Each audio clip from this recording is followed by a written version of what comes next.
Hey everyone, I'm Tassinix, and welcome to Plotting and Scheming, covering Season 62, 3 vs 3 Grand Arena Championship. This is the preview episode, and we're here just minutes after the lock for this season. It's 5:19 p.m.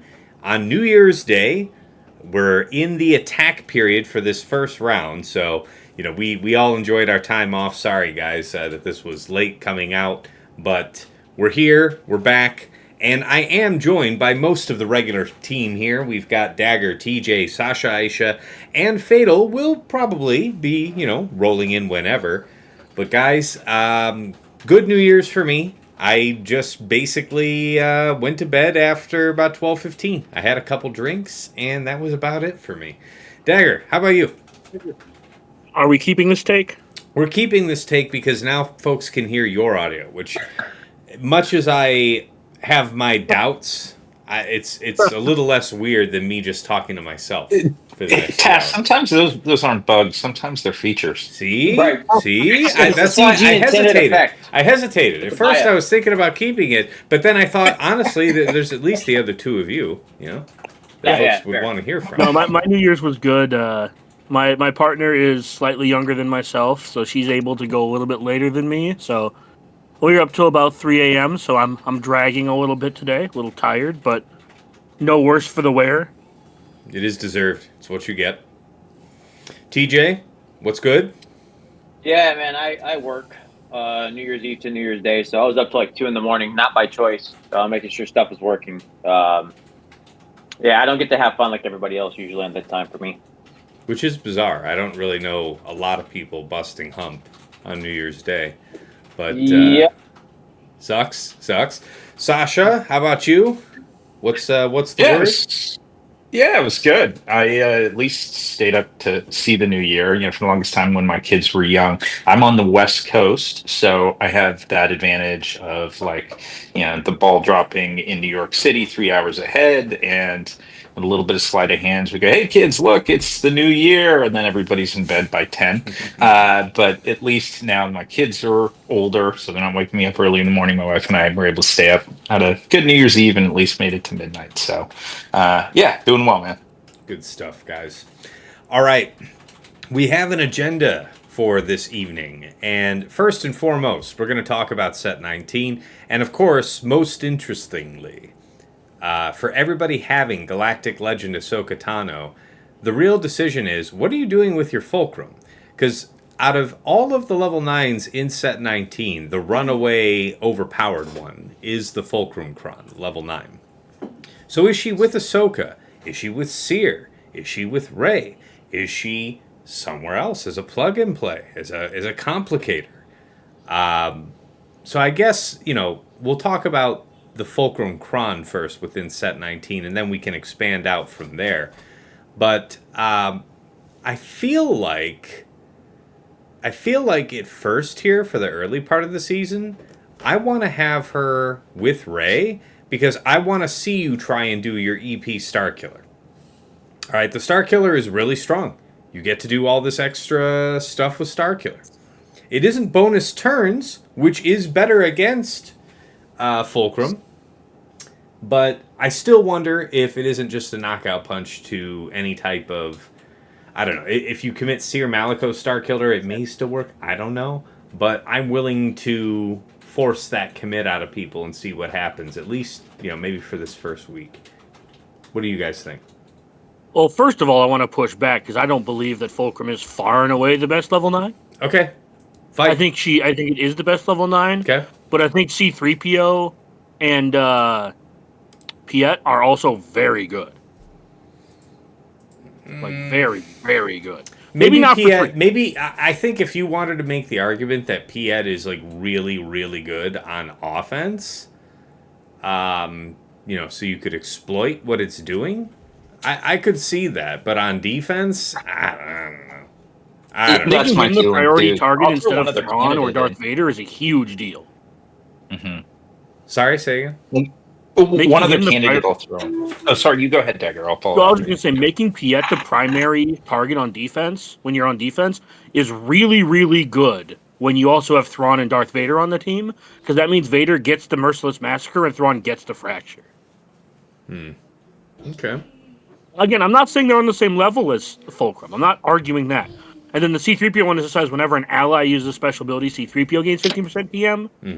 I think both of those are going to have again, maybe not so much in 3s, but when we're just talking about level 9s, I think those two are very good. Sorry, Sasha, go ahead. No, I was going to add, yeah, I think those are valid points and good ones because I suspect they're underappreciated. The CLS level 9, which is marginalized a little by it being UFU instead of Rebel, which is unfortunate for level 6. But as just a standalone level 9 for CLS, it's pretty cool. That it matches nicely with leadership and unique for CLS. There's high survivability, turn meter gain, a lot of percent health damage being done. So that's another one that I'll be curious to see if it perhaps gives the CLS 2PO C3PO squad a leg to stand on, because that's an oldie, but at one time a goodie. It's beating Jabba with bulk level 3. With in 5s, right? Yeah, I got it working 5. Again, this is a 3v3 episode, man. I'm agreeing with Sasha that Dagger has to be dragged kicking and screaming into 3v3 I will do it. I will pull this car over. All right. I'm not turning the car around because we're not going back, but I will pull this car over. To be clear, you asked which level 9s we are most excited for, or that we think are really good. I didn't specify, but I guess now I have to. It is a 3 versus 3 episode, Dagger. Then I really like the Sabine one too, because the Sabine, the Padawan Sabine one is really good. Yeah. Yes. Now I agree. I think that is a good one, and exactly this is what I wanted to talk about is the contrast. So first of all, let's think Also, about it in really a pro Fulcrum direction first, as opposed to talking about what are the other good options to go with GL Ahsoka. Because of course that could be Padawan Sabine. It could also be the GL Ahsoka Kron herself. Although I don't know if we're unanimous on this, but I think it's probably the weakest of the 3. Anyway, though, for Fulcrum, you heard my thought about running with Rey. What about you, Dagger? I mean, I think to a degree, she should just be her own team, or you save her for offense. Because her AI doesn't really make... I've talked about this the last episode. Her AI doesn't make the best use of her Datacron. And I do believe that you will get the very most out of her on offense this 3v3 season. If you are so inclined to put her on defense, neither Rey nor Ahsoka need the propping up. So I would look to put her under, like, Hera, maybe? Or new Hera. Or maybe even on Seer, or just put her on her own team with Kira L3. I think Seer Cal Fulcrum with the Fulcrum Crown would be something. Yeah, I honestly believe that if you're going to place Fulcrum on defense, she is best. At least week 1, she is best suited as being her own puzzle. But other than that, I do think you'll get the most out of her on offense. Okay, how would you see to apply that? It's like Seer, Fulcrum, Cal, light side bulk, set 19 here, blah, blah, blah. Solo? Like, what do you mean? No, he's saying TW. He's saying TW Ahsoka. He's saying you take her in on his own team, they go, she goes. So he's just saying you don't put anything else with her. She starts Sidious. Yeah, okay. Yeah. TW Ahsoka. You just got to think TW. I can dig it. So are you having her in all health primaries except for the crit damage triangle these days? Yeah, I mean, I would do that on defense too, regardless, because... But yes, I have her in bulk plus CD triangle. Okay. Yeah. Good stuff. How about you, TJ? Where are you thinking about Fulcrum? So I kind of agree with Dagger, and I think I also agree with you, but it's just because she literally can go everywhere. I could put an LV team down, and I'm just going to stick Ahsoka behind her, right? She's the most plug-and playable character, which is why I think we're calling it by and far the best, is that she can literally do everything. And in a set where there's high offense, armor pen, and all of this, we're back to slappies, right? We're back to, I'm going to take you out with my 100% offense and everything else. The numbers skyrocket with her, who likes this setup, and then you're having bulk level 3. So it's just all the good things that come together. That's why I think, and it really is. It feels like she's the strongest thing. I do agree with you though, especially in threes. If we're talking about this, Dagger, I would agree more. I understand why Dagger's saying it, but I understand there's less characters here. Having 3 characters makes ATF that much scarier. She doesn't need time to ramp, and there's less targets for her to hit, which means that impact for her first go, she's already going to gain a ton of buffs, especially if she's on Rey or she's on Ahsoka or even Seer. She's walking in and slapping you. And if you've built in like a super armor pen offense build on top of it with that bilk, and now she's what, 12, 13K popping you with that hit, somebody's dying. And I still have nightmares. I have nightmares about Sasha's Tuscans, or what he did to my Tuscans. He made me sad. He made me a sad boy. Mm-hmm. But also, Ahsoka with just the right cron, deleting my GL. Well, Just now remember- we have any. Just remember that Datacron, she had double damage when she had full health. This one, when she's doing that big hit, she will not be doing double damage because her AI is dumb. But that's my only concern, right? Is that Yeah, right now? her whirlwind will be the exact same as it was before this Datacron.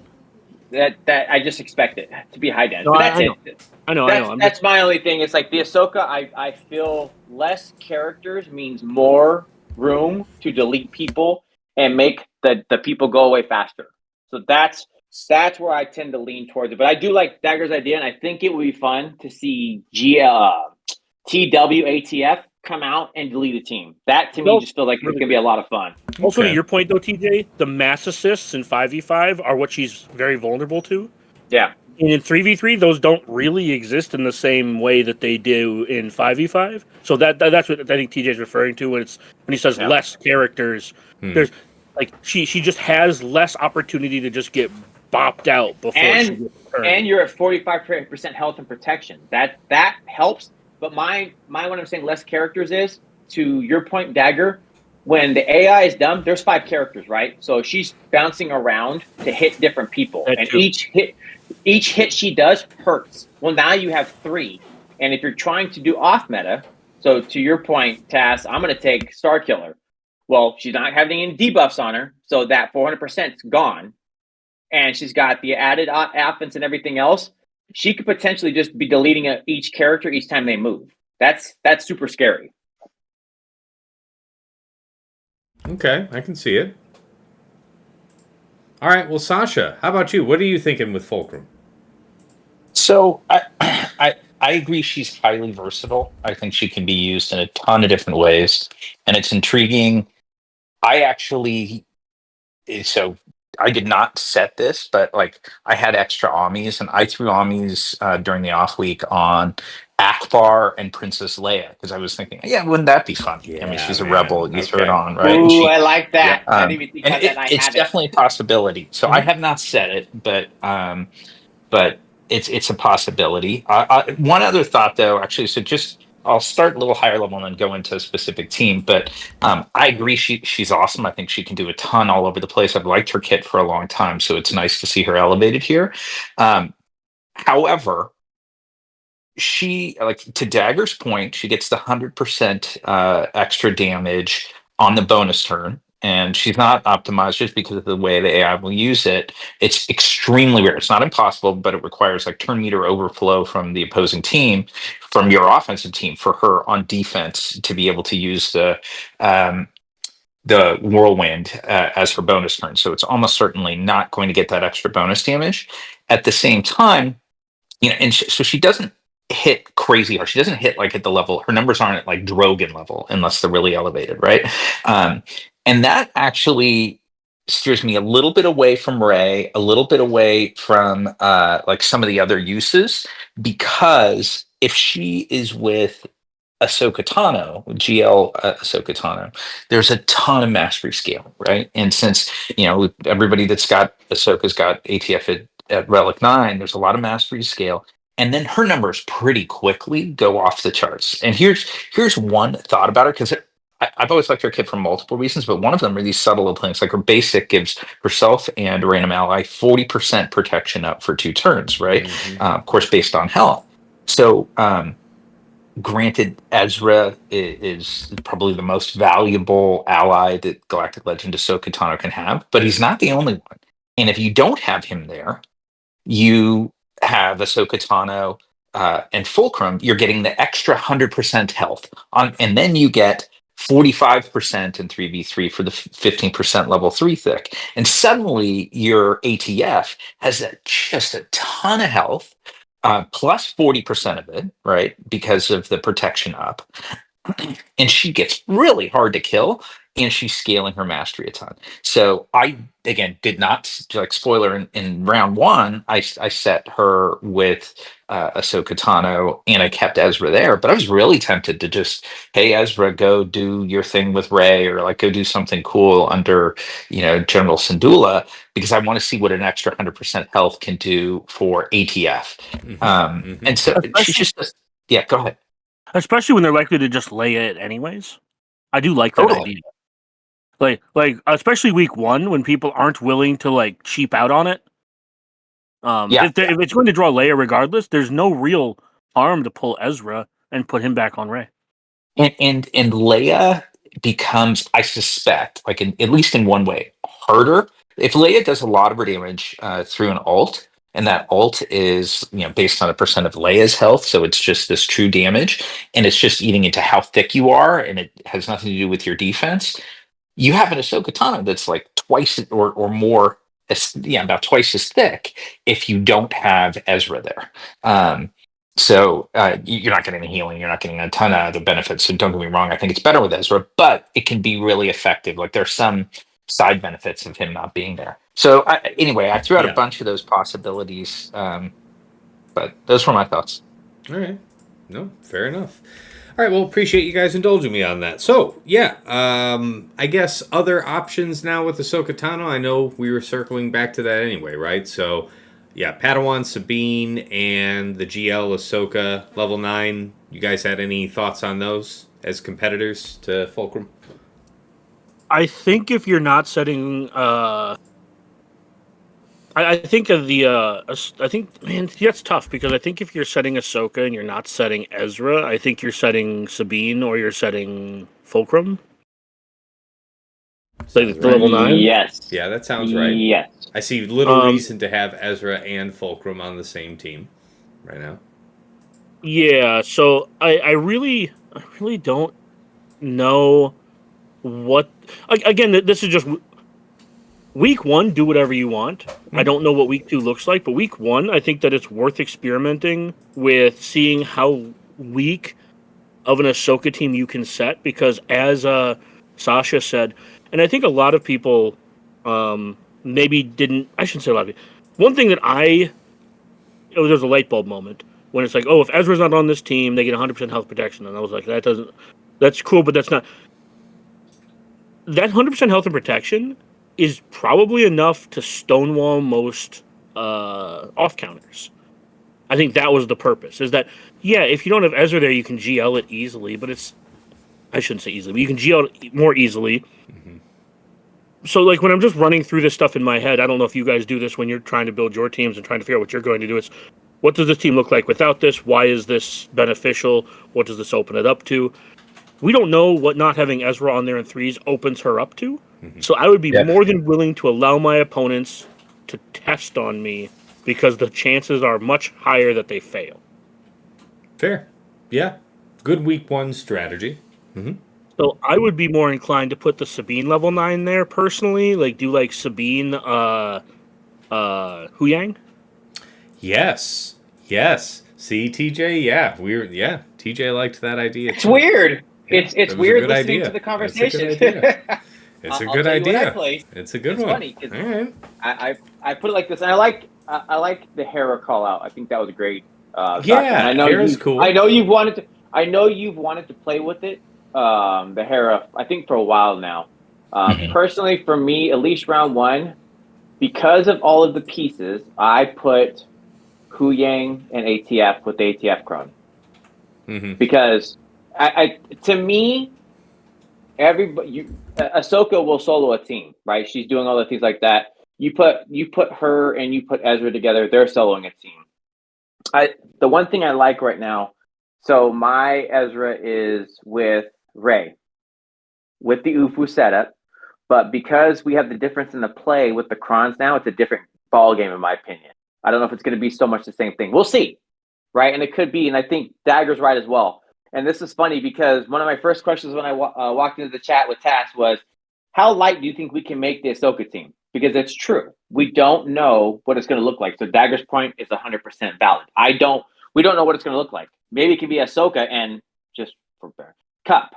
But the Kron helps it out. And so it's like, we've done this because of this reason. So I do like the idea of being able to see how far we can stretch our team because it's threes. And Ahsoka, well, she still looks like the Bart meme, like walking back, throwing her fist forward, and I'm going to walk forward to you. She's not so easily killed. And the other Krons that were doing the work aren't here. So it's a different ball game for her right now. Mm-hmm. She is hella durable, and she will hold it down. But it does feel like she needs that puncher person in the background. Yeah, okay. The fact that she doesn't do any damage really makes me want to make sure that you have a really good damage dealer with her. Otherwise, like, you could run her over with something probably cheap if it was just, her plus 2 non-damage dealers. Like, if it was her, Hera, like, I wouldn't do Ahsoka, Hera, Huyang. I don't think there's enough damage there. Yeah. No. But if you put in something like Sabine with the Sabine level 9 where she gains a shit ton of turn meter, I think that's good because, again, we talked about the mastery ramping. Right? And you're setting it up that she's passing so many buffs. Literally, like, the level 6 feels like it was written for Ahsoka because she's passing so much. So it's like, you're right. That Sabine level 9, I don't ever feel like it's 15. It's like 25 because it basically Sabine goes and then Ahsoka's going to pass something. There goes 25% for Sabine. And then Sabine's going to go again, and then Ahsoka's going to do something which is going to pass a buff, and then there goes Ahsoka. There goes Sabine getting more. Mm-hmm. Mm-hmm. Yeah, the team with that very much goes like you said. It's like Ahsoka does her thing, and then Sabine goes, and then Huyang goes immediately after. Yep. And does the mass assist, and then you look at the turn queue, and it's like, holy crap, Sabine's already gained 25% turn meter, and she's about to go, again. Yeah. Yeah, just. Mm-hmm. Yeah, and as has been said, the mastery stacking on that team is like absolutely absurd. Yes, it is. All right, other level 9s from this set that you guys are interested in. So we did cover here Piet and C3POs. Who else are you guys excited about here for this first week? In 3v3 specifically, yeah. Range Troopers reads really good. Ooh, let me pull that one up. And this is in combination with, the faction level 6. Yeah. All right, so Range Trooper says, whenever Range Trooper critically hits an enemy, Range Trooper gains 10% critical damage, defense penetration, and offense, stacking maximum of 200% until the end of battle. So what's the 6 to go with it? The double damage when they're at full health protection. Okay, yeah. It's the glass cannon setup. It's the old school. Yeah, that would we're talking Iden, Range, and who? Like Death. Death, yeah. Okay. Yeah. I mean, I can see it. Yeah, I can see it. It just reads so good. Again, it reads so good. It just reads so good. Like Range Trooper, whenever he crits, it doesn't say on his turn. It just says whenever he crits. So whenever he's assisting and critting, he's gaining this. Yep. That'll stack up decently quickly. I like it. Yep. I like it. It makes sense. Also, are we going to go in like a round table here? Or do you want me to just rattle off all the ones I'm interested in? I feel like, throw them out if you got them. You got, what else you got? Tusken Chieftain in 3s is going to be an absolute fucking monster. Yeah. Now, let me ask you guys something about Chieftain over Raider, you think? Yeah, because here's the thing TM about... on a basic, yes. Yeah, see, whenever Tusken Raider evades an attack, they gain CC up and CD up for 2%, 2 turns of 50%. It's Chieftain. And a 50% turn meter, and you have blind. But he has to blind evade on the opponent. That's what level 6 does. Right, but yeah, what are you okay, I can see that. What are you taking? I definitely understand what Sasha's saying. I just think that Chieftain cycling a bajillion turns so that they never die with protection up Yes. I think is going to be more toxic. It's just that's what, and he's always going right. If you look at all the characters you have on your team, Sasha, just look at your Tuscans. How fast is your chieftain? Yeah, probably 360-ish around there. Thank you. So how many times is your chieftain, and watch him wiggle his hand, right? He does like, Yeah. I'm gonna backslap you. How many times does that hand move in a fight? Yeah, no, I hear you. But I'm also with Sasha that I think that there are.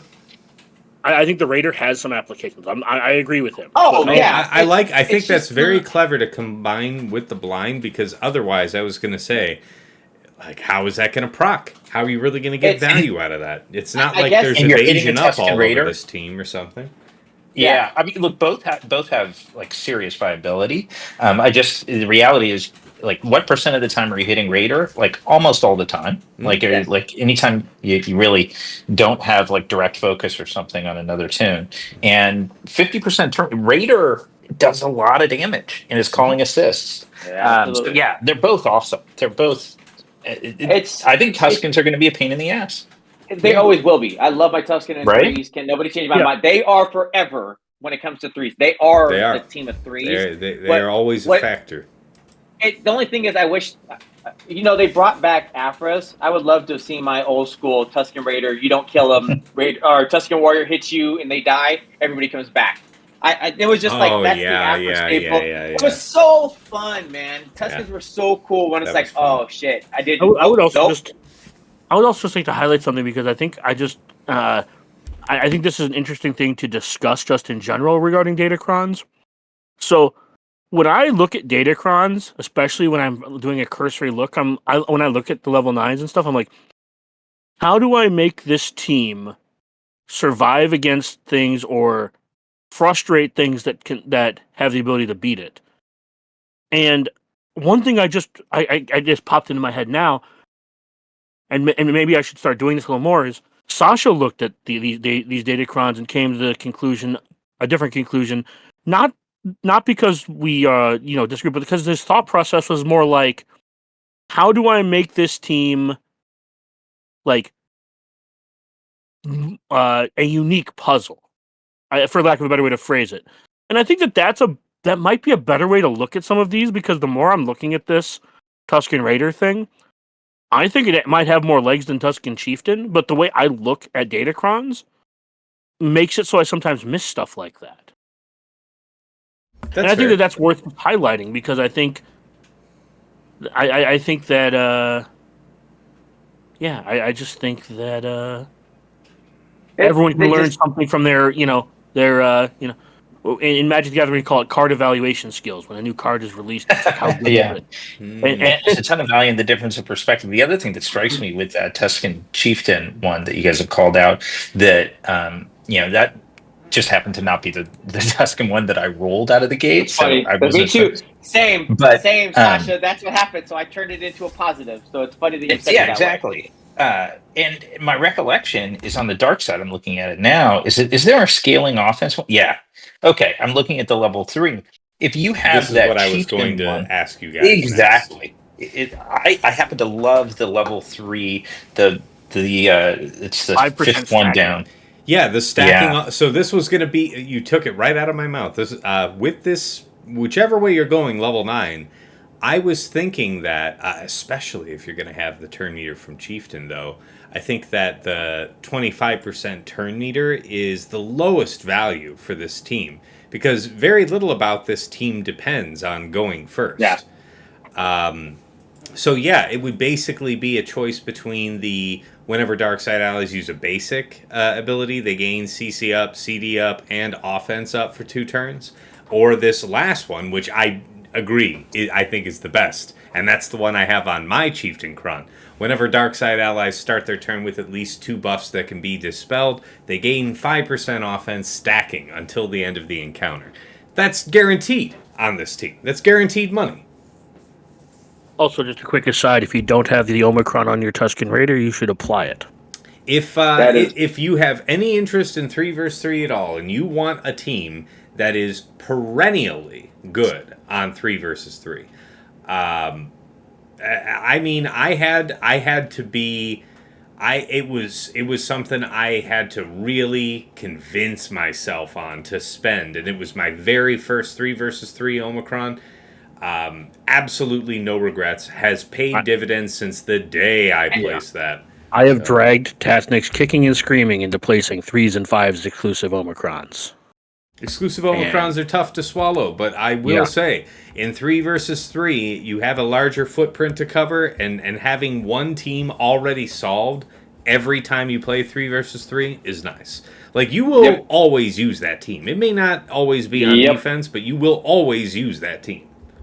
Absolutely, no notes. That is the 3 Totally scheme. That's why I called it that. That you just cannot come into 3s and say not Tuskens, right? Because if you try to see any competition. Yeah, well, not only that, and I think you guys would also back me on this, but it's like Tusken Raider Omicron for 3 versus 3 at number 1. Positions 2 through 8 are blank. We can start at about 9th place talking about any other 3 versus 3 exclusive crown. We can talk about the murder droids, whatever. But the Raider one really stands out. It is a huge cut above any of the other 3 versus 3 exclusive options. Rex would like to have a word with you. That all and it's not an exclusive Omicron. It has an exclusive clause, but I take your point. It is a good one. It's just it requires clones, all clone, which is too bad, but it is great. I'm sorry. It is. But you look at, like I said, as long as you put any kind of cron, and it doesn't even matter, give it the stats or give it dark side, and then you're putting it on with Tuskens. Mm-hmm. And Tuskens now are like, oh, I've got this cron now. What's not built for them? They don't care. Also, let's not forget that there are seasons where Tuskens beat Lord Vader in 3s. It's true. They are the 3's gods. They are immune to dots. They are really, really good on offense. Like, don't sleep on what they can beat on offense, because they are essentially a triple Omi team in 3v3. They are, depending on the data they are one of the top 5, maybe if you want to stretch the top 8 non-GL teams. They are so good. Yeah, no, they are, and in a lot of metas, people will save gas to counter them for 57, top banners, really high banners, right? Something like that. So they can be used effectively on offense. Yeah. Anyway, sorry, you were saying. Also, the Cal Kestis one is really solid, and I've considered we can talk about putting this one on Ray. Cal Kestis.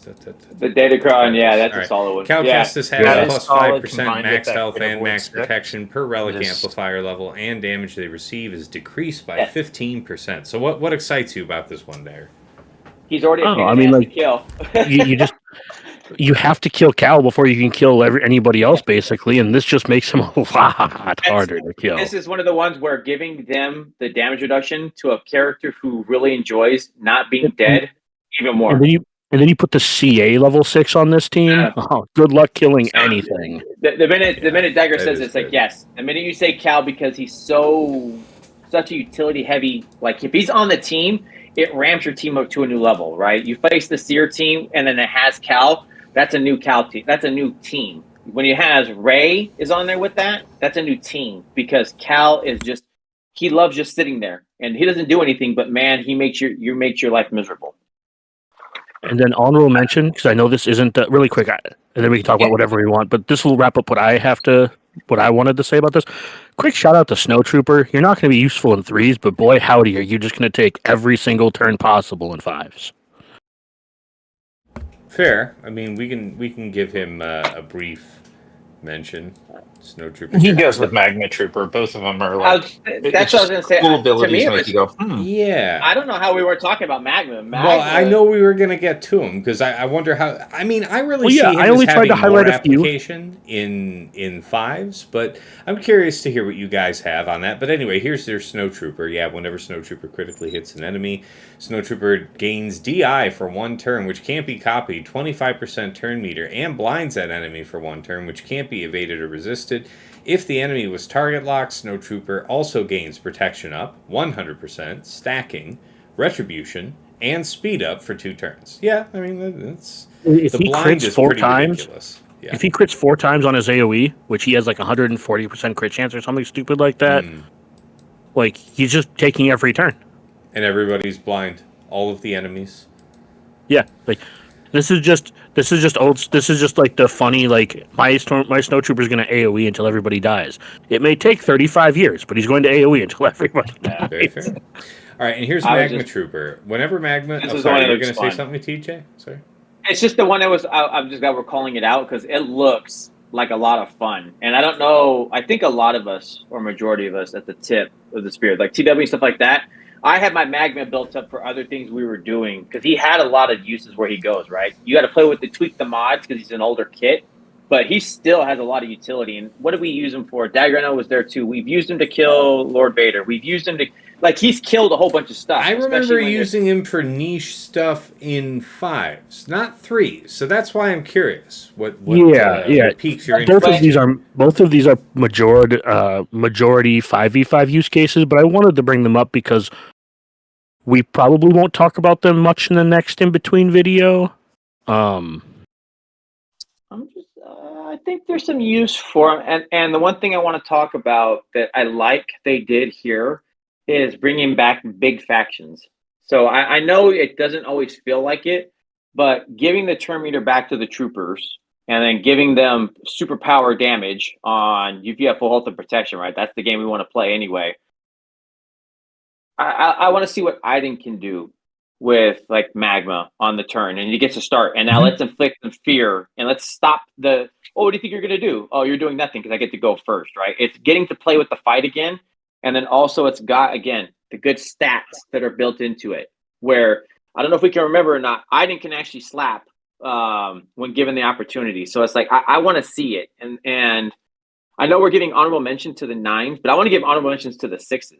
I want to see what we're doing with Rebels. Rebel faction in general has some fun ideology, and I think we forget, and I think we take it for granted. There are some great team comp setups you can do with your Rebels when given the opportunity, and that would include in 3s. I would also like to remind people about how riposte works. Sure. Riposte is when you attack. Riposte is when you attack out of turn. It does not have to be retribution or counterattack. That's why I'm saying this, right? It's like don't sleep on your Rebels. I think there were many a times where the Rebels were going ferocious on you, and we have some great Rebel teams that are going to enjoy what this has to offer. So what do you think for Sasha's Akbar team? He's got a brand new shiny Akbar and friends. Riposte, because Leia's going to use her special and call Fulcrum. For sure. Fulcrum's going to use her special, then Big Hit, calling everybody to riposte. Yeah, it's riposte. My problem with the Fulcrum comp is that that's an unaligned, that's an Ufu Kron if you're taking ATF. Yes. But if we don't want to do that, I still agree giving riposte to the AA team who is going to take just use like a Han level 9. I don't know. Throw Han in there. You're going to take, well, now I could give you C3PO. If you want to take that and give that setup, all we're doing is setting it up. Now you put in, but also it's at like turn meter reduction. You can do all these funky. Just a quick reminder on that C3PO basic counts as an attack because it inflicts a debuff. It is unfortunate C3PO basic counts that way. It's you're right, it does. The buff gathering is sort of the first special for ATF does not count as an attack, but you're right that it is not then a Rebel Cron, so it can't go with riposte. But yeah, just and by the way, I don't think I'll be setting that combo, but I thought it was just anyway. It was an interesting thought. One other thing I'll throw out, like I don't often like remod, except to try and screw over TJ once in a while. Remod before GAC week. That's right, but I did make some changes, just given the dataclan landscape. Not major, but like. I think that Ufu level 6, I think a lot of people understandably have really fallen in love with it. The one that gives crit avoidance, right? So you get 100% crit avoidance for 2 turns once you suffer a critical hit as an Ufu. The thing that struck me about it is it's not immune to critical hits. It's 100% crit avoidance. And, particularly with high relic characters and the mod sets we've got out there and crit chance being on each of the active Datacron sets, 100% crit avoidance is not insurmountable. And it does feel really scary with a Ray team, unless your Star Killer has 200% crit chance, right? And Star Killer is going all the time. And like there's some of those changes you're not going to be able to get your EP or your MJ, who are special damage dealers with naturally very, very low crit chance, up to high 100+%.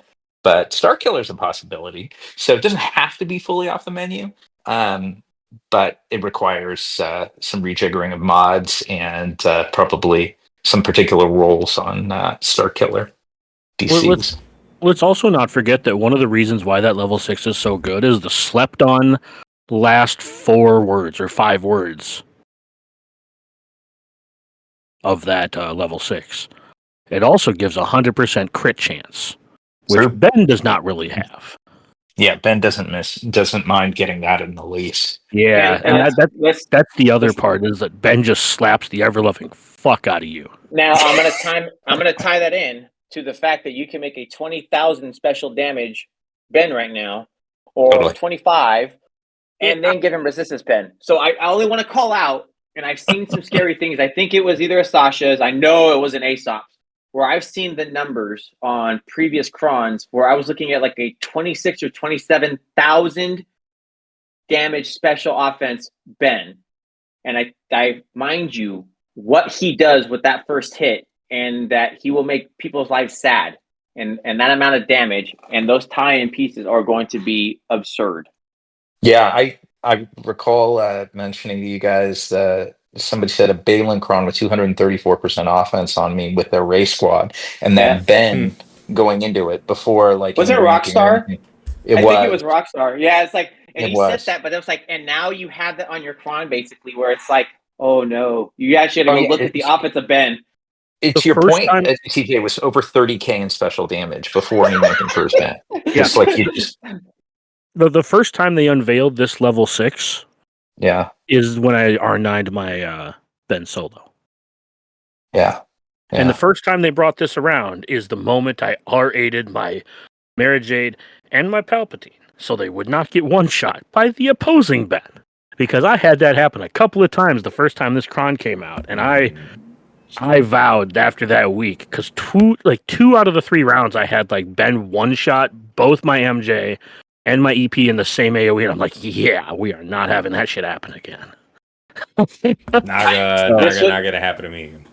It does. To be clear, that lend to your crit chance point, though. does matter a ton. I just want to be on record and just You're right. pound that You're in right. people's heads All right. enough. Where Very fair. there are enough teams, like, because what Sasha was saying about the critical chance overcoming crit avoidance, you can take this level 6 to overcome this level 6. Mm-hmm. Very fair. So, Yeah. Mm-hmm.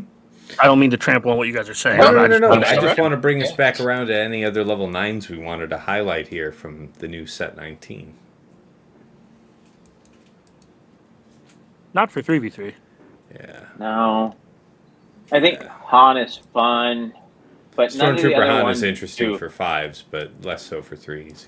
That's what I'm saying. Relic It's very count indirectly based. related, right? It's like if you Trooper look as at well. All right, Yeah. we'll look at that in a second. I mean, I guess I wanted to mention Han Solo. I think that if this is going to be valuable at all, it's going to be valuable in 3s. So we'll see how people choose to apply it. Padawan Sabine Wren, I know we spoke about it, but we didn't actually explicitly read its effect here. Padawan Sabine Wren gains 15% turn meter when other allies use a special ability on their turn, getting her to use more of her heavy hitting skills as she's stacking crit damage over the course of the fight, and offense and defense penetration. It's a lot. So this is obviously better in 5s. And when you pair it with the Ufu granting a buff to another ally 10% TM, for sure. that stacks up really quick. Just adding that on, because it's not just the level 9, right? It's the anyways. Fair, no, good mention. Yeah, that's good. The combination's worth mentioning. Okay, let's see. Yeah, the Commander Sokatana is a complete dud. I don't think there was anything else interesting after that. You did say Death Trooper. Whenever Death Trooper deals damage to an enemy, remove 25% turn meter from that enemy. I mean, in a world where Krennic could be somehow useful, like, Krennic with this seems like really busted. an unresistible ability block Yeah. and TMR action going on. The only reason this seems interesting is because of the 25% TM. So you get to go first and then remove 25% TM. Yeah. So you'd have That's to the have only the reason turn this meter one looks level 3 is interesting. your point. Okay. Yeah, that's the only reason this one really looks all that interesting is because you get to go first and then put them in the Stone Age. I just don't know if any team with Death Trooper actually matters in 3v3. Yeah, In that's my 5v5, worry, that 'cause trick it's like, is going to be way stronger. I've fallen for this trick before. I've been taken in by this ruse before. This what can I do to make Krennic useful ruse, and it's a terrible thing to get lost. I'm thinking more of speeding your Death Trooper up and putting him under your Moff Gideon, and then using Gideon to TM rip, and then you get to 25 to start, and then you use Gideon to TM rip, and then you use this guy to remove their turn meter with his AoE and increase their cooldowns, and then you just Stone Age their whole team. But again, that's a 5v5 thing. Like that kind of combo doesn't really work too well. I can say though, long have I waited for something to make it feel like Moff Gideon lead was going to be useful, and if it's ever going to be useful, it's going to be here in 3s, and we do have, an Imperial trooper set, which he also is. So, there's something, whenever Imperial Trooper allies attack out of turn, they have 25% chance to remove 10%. That one's kind of crap, actually. This one's okay. The DI, I guess, is okay. The defense to offense is probably the worst. I mean, the ones you're looking at are the defense into offense or the max health and protection doing additional damage. Yeah, that's the grit one would be way more useful if we didn't have the 25% TM, in my opinion. Yeah. Just for the Veers team. But yeah, it's basically if you're doing Veers, you're doing the 100% to start, and if you're doing Iden, you're doing 100% to start, and then maybe you want one of the defense into offense for Stormtrooper applications. Okay, yeah, Stormtrooper could be surprisingly dangerous in 3s. Yeah, especially under Gideon, DTMG. I could see that. Yeah, I could see that. That's an interesting thought. I like that. I really wasn't thinking a lot about Imperial Trooper stuff. Did we miss Maybe anybody? I've done some homework for the show. Yeah. No, that's a good one. Okay, I think that covers it on set 19. Did I miss anything from you guys? Any other last notes on your set 19 aspirations? All right, I will take that as a good. Next item, 3 versus 3 preparations, gentlemen.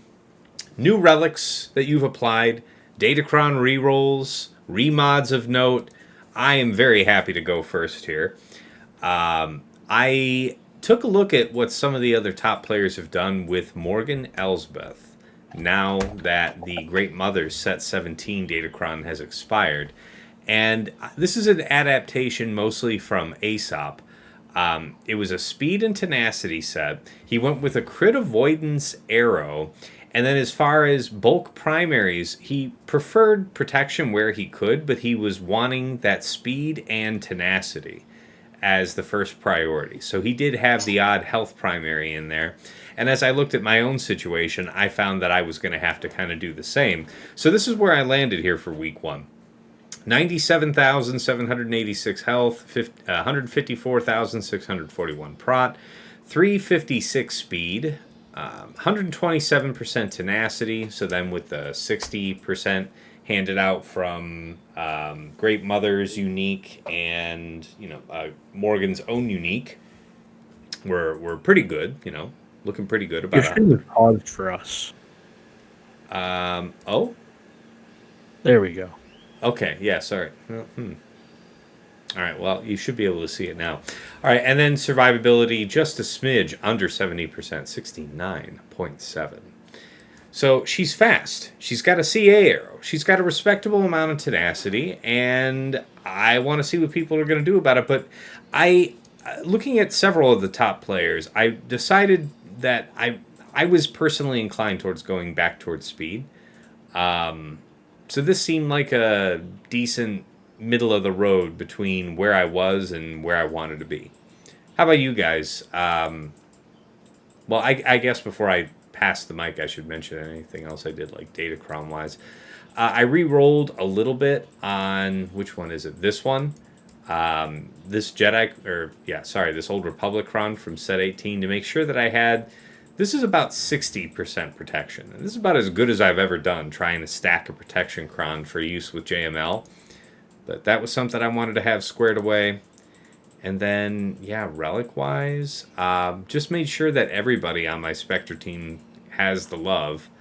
That's about it. Also, shame on you for not red boxing yet.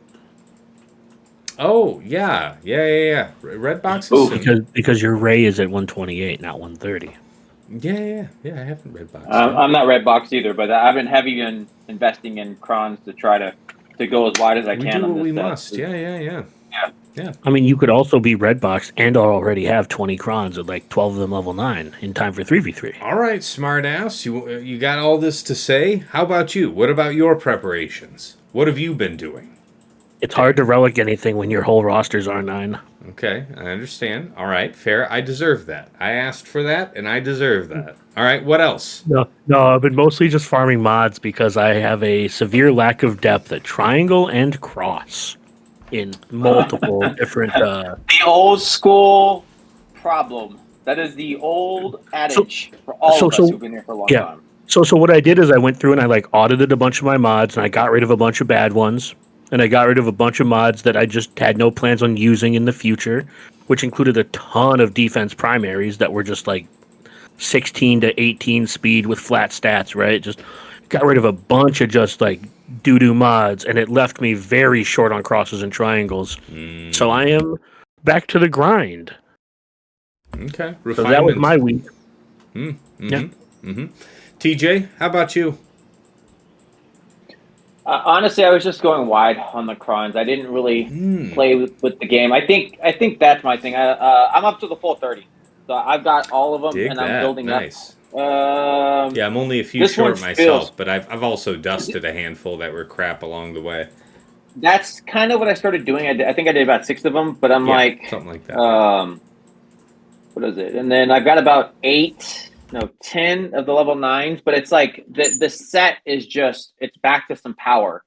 So it felt like with turn meter, with the dark side and then bulk on the light side, there's merit to try to get as many as I could. I think it was Dagger's old way of doing things. I can't remember who I talked to, but it's no, I went to the full 30, man. And we weren't playing games. And then plus, even if I get up something to just a level 3, I can still get 10% offense built into it. 50% armor pen or resistance pen. So it's even on generic stats, I get some kind of bonus add-in. And so it just felt like the right thing to do. Other than builds, I agree with you, and I think it's a great question. What do the mothers do now? Again, I only have the horror story of watching a 6-star not die to your full ombre Han. And so it's yes, we had the Kron. Thank God it's dead. The Great Mothers are dead, but I don't think they're dead. I think they require something very heavy, and I think they'll kill things to the very top and still do what we needed to do because we still have Dark Side Bulk. We still have stats that apply for them. And Morgan is just a monster with the Mothers. Are any of you aware of anything that you would consider a budget counter for Great Mothers here early on? I'm not. Nor am I. So that's why it's I like what you did investing in Morgan because I think that's a worthwhile investment, and it's where it's you don't have the Kron anymore. But you don't get to just say, oh, they're dead now. No, sir. You will still be taking something when you see them on defense, you are taking something hefty to delete them. Otherwise, you're in for a fight. I'm actually inclined to try Tuscans. I would love to see that video. I think there are some legs there because the AI, if it does what I think it does, and it just goes straight after the summon because it tends to go after the weakest, which would be the summon. If it just hard targets the summon with its zap to take away the prot and it just respawns, the only downside is you might get into a loop where it just keeps killing the summon. But the upside is that they do gain some turn meter, especially spirit. So there might be some dot stuff there. I don't know. It's just something I was thinking of in my head. It's That kind of interesting. Yeah. All right. I have no idea if it has legs, but in my head, the AI seems to make it make sense. I like this team, right? If they feel like such a good team that it's like I'm glad Gungans felt much stronger with the Kron. Obviously, the mothers felt much stronger with the Kron, but seeing what it took for a 6-star and how the CGs did a great job with this setup. You don't just get to discount them now, and that's awesome. That's a great question to have, and what do you do with it? And also, you can put some of the bros on the team, and it changes the fight. That is not so easily beaten because those bros are amazing, even in threes. Giving them the right one, DTP on that team will chomp your face off. That'd be awesome. So. Fair. What about any other relics or remods? Anything else you were overhauling here in the off week, TJ? My big one, and I finally, because we didn't have to build anymore, I finally got my DTP to 9, so I can finally do the damn assault battle, right? Duel So of the those both are Fates, 9. or not Duel of the Fates? It's just for the investment, right? Yeah, but my next honest R9 is Fatals. I want Ezra 9. He's just my direct thing because I've watched what it is when you fight an R7 Ezra. It's not the same as when you fight an R8 Ezra. It's not the same when you fight an R9. Fair. And when you're going in to kill a Leia, you're going to kill Drogon. When you're going in to kill an Ahsoka, you're going to kill Ezra. He fits everywhere. So it's like my next immediate R9 right now is Ezra. He has 100% deserved it. He lives on a bulk team as it is. So I'm hoping this week to get it for next week. But other than that, it was just making sure all my Ahsoka team is R8, minus the ones that need to be R9. Everybody else is lined up and ready to rock. And then I agree with you with the tricky modding. I tried to play with a couple of things and what I thought might be good, tied into Datacron. So what Sasha said, right? Trying to play with some of the things. So I ramped up some more on Magma, just based on what I had. I tried to bulk in, and I like the setup. I added more defense to ATF just to give her some backbone if I do place her with Ahsoka or wherever she's going to go and make the bulk fit into her. And then if I do decide to tie it in, I want my Padawan Sabine to delete you as well. So wherever I go and however I flex my team, that was my goal. I see it.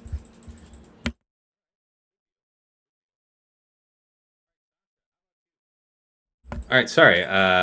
Yeah, that was Appreciate you sharing that. It was good ideas. Sasha, how about you? Your 3 versus 3 preparations.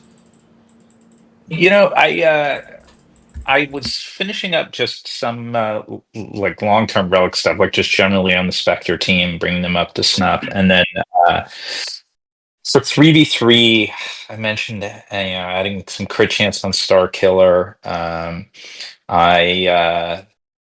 I didn't have a ton that was like super exciting. I did make sure my Imperial troopers were also up to snuff, just because I like this cron set. I did not get deep enough to say like, hey, here's the specific like prescriptive combo. Like I'm using these 3, but I wanted to be able to have magma in usable condition. Prior, my magma had been like I think R5, and so I took magma all the way up to R8. Just like at some point I'm going to use it. That may not have been worth it because magma just doesn't hit super hard, but I did do that. And then I mentioned on the rebel side, this is mostly because I had a few extra omnis. I did that Akbar and Leia. I wish this set had Akbar or Leia as like level 9s for rebels, because I think that riposte combo with the dynamics they have and the turn meter gain that they can generate would be awesome. I don't think this is the time, but I'm like, what the hell, just in case, and like I said, I had the Omnis burning a hole, so I did it. But yeah, that was basically it. I did, like everybody else, scrambled to build out as many datacrons as I could. As is And tradition. the one thing I will say about it is like I think we kind of like emotionally anchored on prior sets where some of the stats were more appealing, and it was unusual for me. I went through like building out all these datacrons, and I don't think there was any single datacron other than my ATF one where I'm like, oh, I love this datacron. It's just totally a ton of fun to use. And a lot that were cool and logical, but not like yeah, not like the reaction I had to Plocrons or Palcrons or like some of the other stuff that Dengar, where I'm like, oh, that's super cool. ATF was the only one like that this time. Makes sense. Makes sense.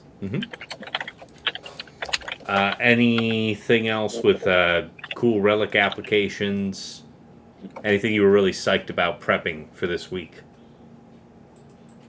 No, nothing that jumped out except I mean, the only thing I'll add is like I did look again at speeds for some of the like a little more old school squads whose speeds on the dark side, whose speeds just haven't kept up with the meta, like a Darth Revan, and some other stuff. Going like, well, okay, well, what if I could give them 25%?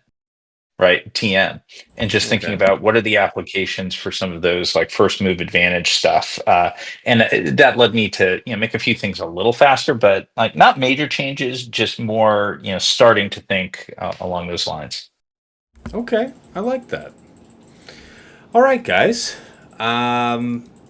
Let's move now into the Patreon questions. So, yeah, I appreciate everybody making the time to get in here. I know it was challenging here with the holiday season, first Christmas, then New Year's, and we all were getting pulled this way and that. So my apologies to the patrons for getting out late notice to put in their questions, but we still got a good handful in here. So first, let me take on a question here from Frick Frack Paddywhack. What's the threes team you're most excited about setting? GL and non-GL? Let's see. I mean, GL wise, I feel like it's a cop out to say Ahsoka because, yeah, for all the talk that we said here late in the last season about Ahsoka's AI not being that great, it's a completely different matter when there's only 3 characters on each side. One's a GL, so there's not a lot of trivial GLs floating around. You know what I'm saying? So I can see that being much more dangerous. As far as like any other GL that I'm really looking forward to on Lord Vader, I mean Lord Vader with like what Dyer was mentioning with like Maul and Piet and seeing if you can snag people with the Piet level 9. That's a gimmick. I don't know if that really excites me. I do want to see if I can punish people using Star Killer against my Rey if I have Fulcrum there. I just want to see if that does something. So I'll be keeping an eye out on that. What about you guys? Feel free, any one of you can just chime in. But the threes team you're most already. I guess I owe a non-GL team as well. Shit. I think I want to do more Seer Malicos on defense because I'm really interested in the fork that's created these days by how can I pull your Sith Eternal? Because I'm finding that I'm needing Malgus on offense less and less. So if I can pull that from you early, and then you have a Malgus to deal with that's got a set 18, tank revive or bulk, and then just a high health stat besides, maybe that's your problem now. I'm sorry, Sasha, you were going to chime in. No, well, no problem. I was actually just sort of pulling a thread that was in the earlier conversation. That was like, I'm excited to see these variations of Tuskens because, like we said, I mean, Tuskens just have a nice long-term place in the meta as like a solid non-GLD team, and I think these Krons could do some cool stuff. So I'm going to just be curious to see how the mixes and matches of like whether it's a Chieftain or a Raider 9, how those do, because I think that stuff is going to be a lot of fun. And then excited is probably too strong a word, but I'm kind of curious to see how the different Ray variations do this season. We've got the Ufu stuff. There's the possibility of Ezra going back with her if that's worth it. And just I in part because there aren't a ton of other great options on the GL front, but I am curious to see how Ray with 2 seasons worth or 2 sets worth of Ufu Crons can cause some havoc and perhaps stave off Starkiller. Those would be mine. Fair. Very fair. All right. TJ? Dagger? I'm in Erodium, so my What defense excites you? What excitement- sets your soul alight to fight Erodiums in 3 versus 3, Dagger? I'll have Oh, it. with the same, probably the same thing that excites your soul to fight Erodiums in 3v3, asshole. The opportunity to stream your patrons? Yes. No, I just mean like, I'm not really looking forward to anything on defense, but I am looking forward to having a lot of wiggle room to try exotic shit versus all the teams we kind of talked about. Because I actually do want to try Great Mothers on offense, and I want to try some of these teams that have traditionally been on defense, like Tuskens, and see what they kind of punch up to. Because I came to the sad realization today that I'm in Erodium 2. And even though I'll be in like Kyber 3 by the end of this season, you don't move up leagues mid-season. So I will be in Erodium 1 until I jump into like Kyber 3 at the end of this season. It is what you So- deserve. I do wonder how much that's changed because I go back, when I left the game for like 5-6 months, I dropped outside of the top 100,000. And because I remember they had the GAC rank or whatever, I could dig it up on .gg, and it was outside of the top 100,000. And it took, within 3-4 months, it got back. I wonder if it's just taking longer now. No, like this is I'm coming from Bronzium 3. And it will have taken me 4 seasons to get back to Kyber 1. So probably about the same, I want to say. Because Okay. I was in Bronzium in October. And we are just starting January. And I'll be in Kyber by February. But I'll be in like Kyber 3 February. And I'll be in Kyber 1 like after week 1 or 2 of the next season of 5s. Okay. If I don't lose, or if everything goes according to plan and I don't lose and Surely everything, there will be like no problems, complications. yeah, Sign yeah, up for I'm Gap. just saying, like it will have taken me about 4 seasons to climb all the way back up. I had a season in like Chromium where I didn't play Calm one of the down, rounds, Vivaldi. so that set me back like an entire week because I didn't play one of the rounds. Mhm. So instead of being like plus 40, it was minus 40, so that's minus Yeah. 80 essentially. So I made it a little harder on myself. So just to kind of talk to like what you were saying about how long it takes, it took me about the same amount of time it would take you. Yeah. And when I was in Bronzium 4, just for the record, I was at 112,000. 112,000 was Bronzing 4. Okay. Yeah. Yeah. Very good. Very good. All right, TJ, let's hear it. What's the 3's team that you're most excited about setting, GL and non-GL? I can't really go off of anything because we don't know. So when I'm the man of the I don't knows, I want to find out. So obviously it's Ahsoka. I can't get outside of that. The only reason I can't get outside of that is because, at least for now, in my head, it's pronounced that Leia will be the counter for Ahsoka.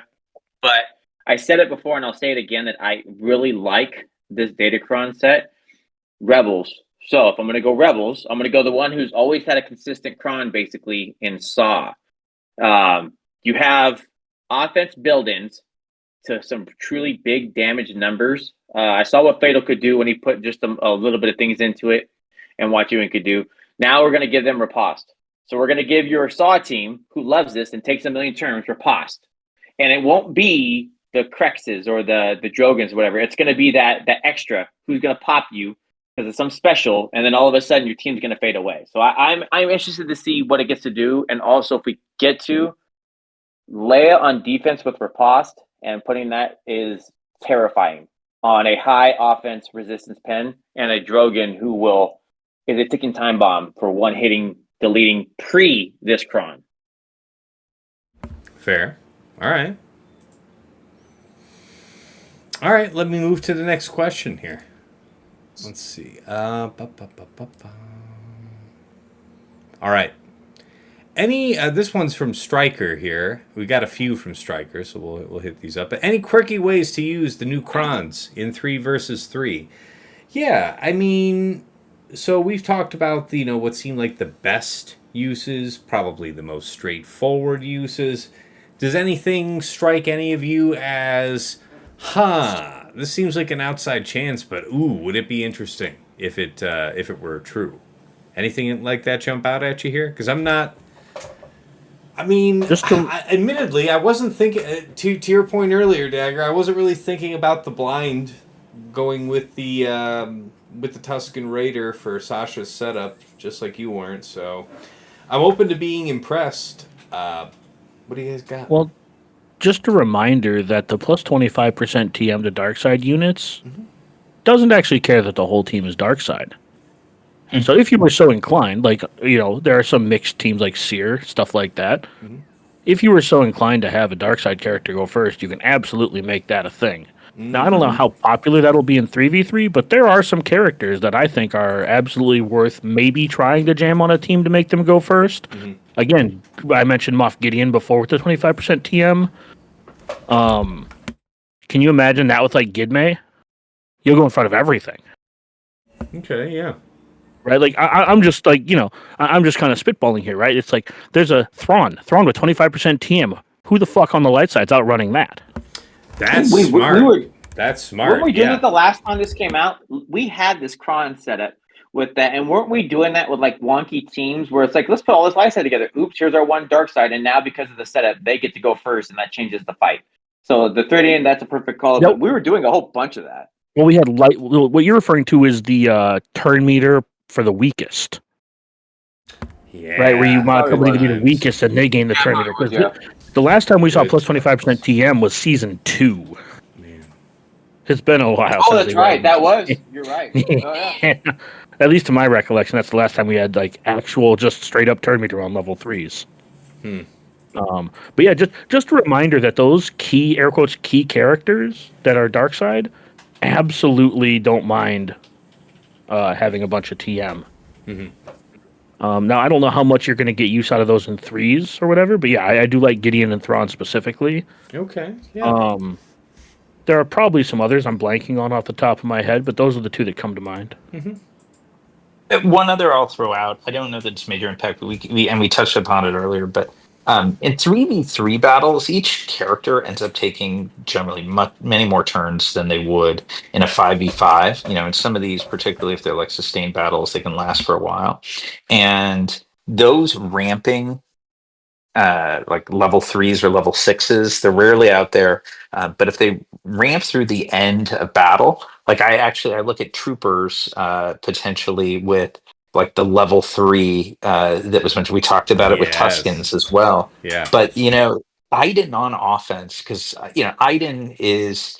Yeah, I mean, if you're going as a player against an Iden, you don't target Iden first. You don't bother trying to kill something that's got the revive buff on it. AI doesn't do that. And so in general, Iden on offense can last a while. She can't always punch through everything, but she can punch through a decent amount of stuff. But if something lasts a while and it has that level 3, and Iden doesn't necessarily need, not that she gets no use out of it because her size you, but she doesn't get a ton of use. Individually as a 25% turn meter boost because she starts with 100% anyway. Right. So if instead you give her the dark side, 5% offense each time you begin your turn with 2 or more buffs, that Iden squad has a lot of buffs and goes a lot, and it just ramps, and it has other ramping mechanics in Iden's leadership and unique. So like I could see that being cool. Like I wouldn't be surprised if people came out and said, hey, this is able to beat something that we never would have guessed. Because it's survivable and scales. Yeah, I'll piggyback that into just a reminder to everyone. Whenever you see a set come out and you're immediately drawn to a level 3, like, oh my god, this one's amazing, go and reevaluate what the other ones are. Like, for example, the plus 25% TM, like Sasha was saying on the level 3s here, Dark Side, people are like, oh, I need all of these. It's like, I want, like, half of my Dark Side crons have 25%. I have a handful of crit damage up, crit chance up, offense up on basic for shorter fights. And then I have a few of the, like Sasha was saying, the stacking level 3s for teams like Trench or Iden. Just like he was saying, where they don't actually need the TM, like Tuskens. What are Tuskens doing with TM that they were doing without TM? Like we remember season 2 and how impactful the TM was back then, but we had way less teams back then, and way less teams were designed to punish turn meter, and way less teams were designed to go second. Well, we have a lot of teams now where they're designed like DTMG to punish TM or Seer, who is designed to go second. So because we have these types of teams now, we have to really stay away from the trap level 3s. Now, it's kind of come out that like the bulk level 3s are like one of the best defaults you could possibly have just because bulk is always stupid. But that just keep in mind that like Sasha was saying about these level 3s, the just like I was looking at the light side ones, like if you crit 4 times you gain crit damage stacking. There's a handful of characters that have a bunch of AoE damage, and I think you probably want 1 or 2 of those. Maybe not a lot, but just a reminder or a PSA that, just because there is a air quotes objectively best level 3 does not mean that all of your level 3s have to be that level 3. Yep. Fair. All right. Anybody else with any quirky ideas about what to do with these new crons and 3s? That was a good idea, though, thinking about how to apply specifically things like turn meter to your characters like Gideon, like Thrawn. I like that. Also remember that that same logic applies to level 6s as well. There's a couple level 6s where something will start in DI, which you could take advantage of on a team. Mm-hmm. Yeah. All right. Especially on offense, you could put a tank in DI. Like a pre-taunt tank in DI. Like Rebels starting with DI, just throw Baze on your team. Pre-taunting DI tank. Yeah, it doesn't sound bad by any means. All right. Next question here from Stryker. Is there a reasonable split with Spectre for 3 versus 3, assuming Galactic Legend Ahsoka Tano takes Exile Ezra? Syndulla has a lead, but not sure if the team is viable, even with a Kron in the top-end meta. So if you're assuming that Exile Ezra is with Ahsoka, I think maybe if you're going to commit Fulcrum to your General Syndulla team, that might make for something, because it's the arguably best Kron of the set. That might pose some type of threat. Notes. Yeah, no notes. If you're going to set Hera as a second team, it's with Fulcrum, you're not setting it. Well, especially if you're tying our hands saying that, if you're assuming that Galactic Legend Ahsoka Tano takes Exile Ezra, then yeah. I don't know. What do you guys got to say, TJ, Sasha? I think Sasha said it. I think it perfectly covers the setup that you're either doing the ATF Kron or you're doing something Ezra-ish to Hera, and that's your note.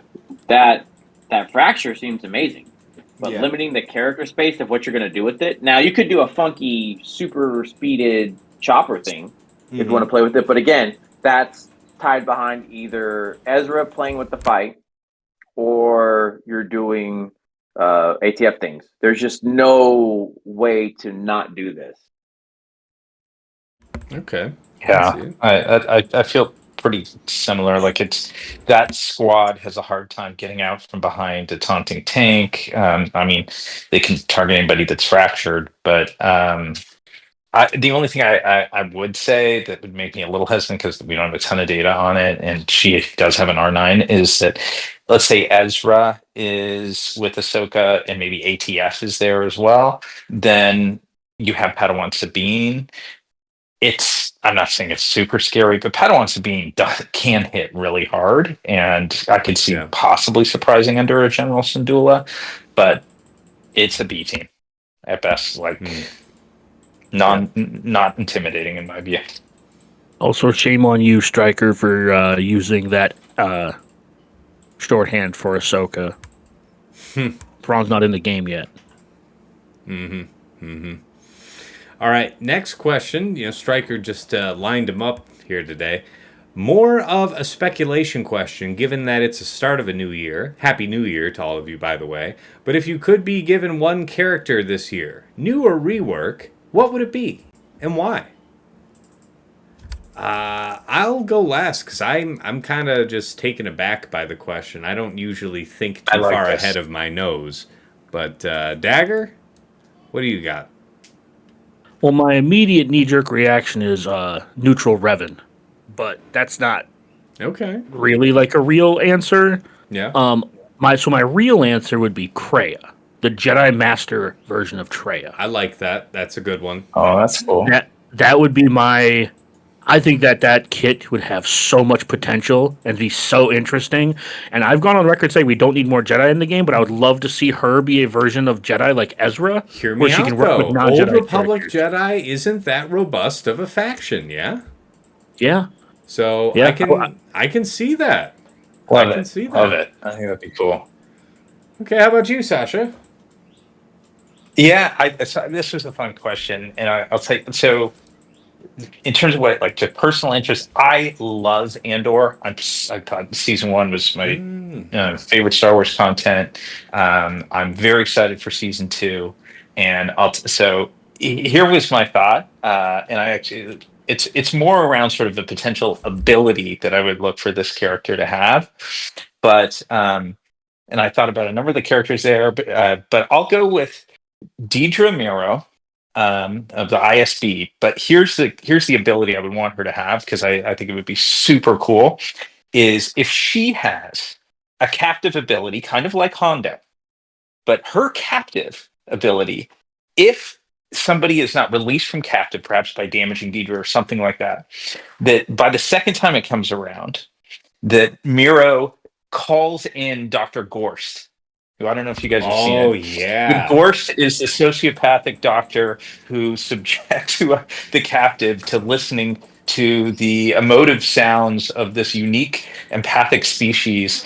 And in fact, it's like their juvenile suffering, right? And it goes from like maybe after one round you have fractured, but by second round, if you haven't cleared it from whatever unit is captured by her and Gorst has been summoned, then it goes to decimated, and you have just this complete emotionally lost character unable to move for the remainder of that battle. Just because I thought that was very disturbing, but also powerful scenes of this sort of brutal imperial torture. And so having Deidre Miro come in and calling or utilizing the captive dynamic with Dr. Gorse. So that was the one that, having read that before we started recording here, I'm like, oh, that would capture what I thought was a pretty interesting moment in Andor. Very nice. Very nice. All right. TJ, how about you? Red 5. Mic drop. Red 5, standing by. It's just for me, like, I've wanted it forever. We've all wanted it. I get people hate ships. We have the Millennium Falcon. Give me Pilot Luke and give me Red 5. But to be clear, we're not just asking for Red 5. I'm speaking for myself. You guys can co-sign if you want. We're not just saying Red 5. We're saying Pilot Luke with reworks to Wedge and Biggs. You hear me what I've said, right? Why do you think I said Pilot Luke? You need to have it in the bros. The bros got to come back and they got to fist bump. And that's they got to get reworked. Right? They got to get reworked with a 3v3 Omi. I don't care what you say. That's what reworked with a 3v3 Omi. No notes. Call in the bros team. But Red 5 is a hands down, like, I think we've all wanted it from the time of Millennium Falcon. It's like, when are we getting it? And then there's those notes. It's coming. It has to make Wedge and Biggs under Akbar work, so that way when you call in Han Solo off the bench and the Yahoo Mass Assist actually is a thing. We literally just gave 2025's fleet for what's coming, because that's all you would need. Rework Akbar to make it the new fleet again. It comes back as a new key thing with Red 5 being the new Millennium Falcon to tie it in. But that one for me would be a huge, awesome one. And also, I don't know if anybody knows me, they know Yoda is my number one character of all time. That's hands down. I'm old school trilogy. That's what got me into Star Wars. I keep it that way. One that would be fun to see is my thought was actually Revan.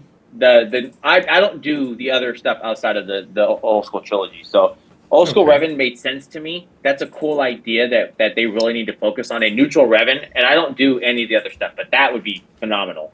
Yeah. My big one that would be fun is, since Yaddle.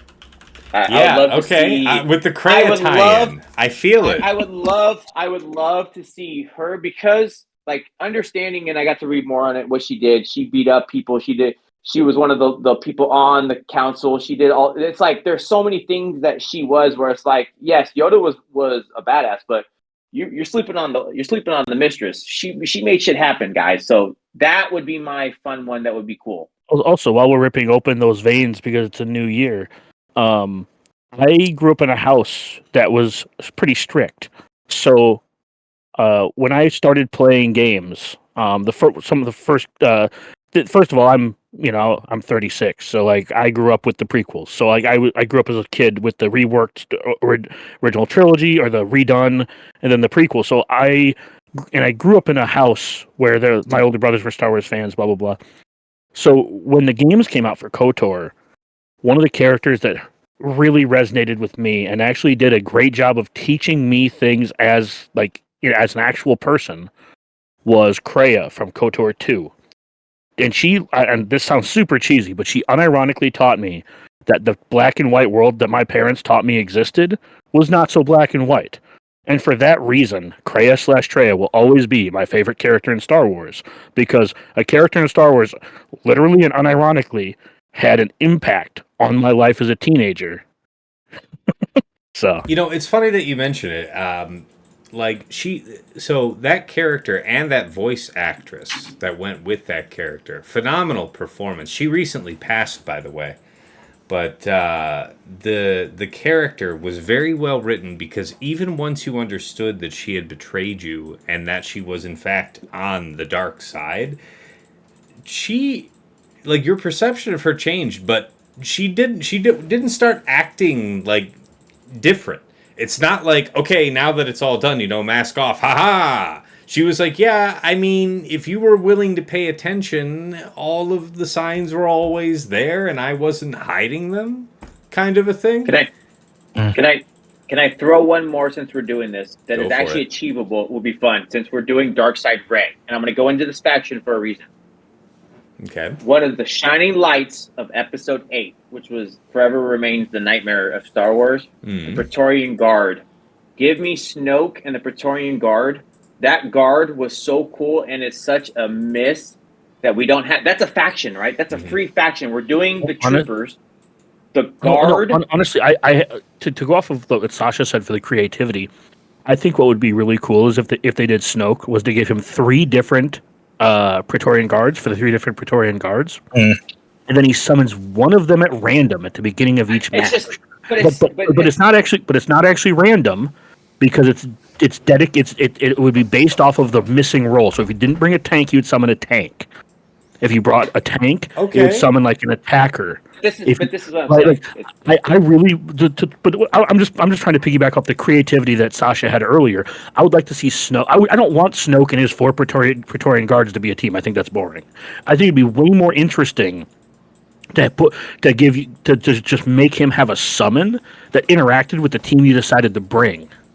Yeah, because that's something we haven't seen yet. And I think that'd be really here's how easy this is, though, right? You're saying this. That's an easy tie-in to rework old school Kylo Ren.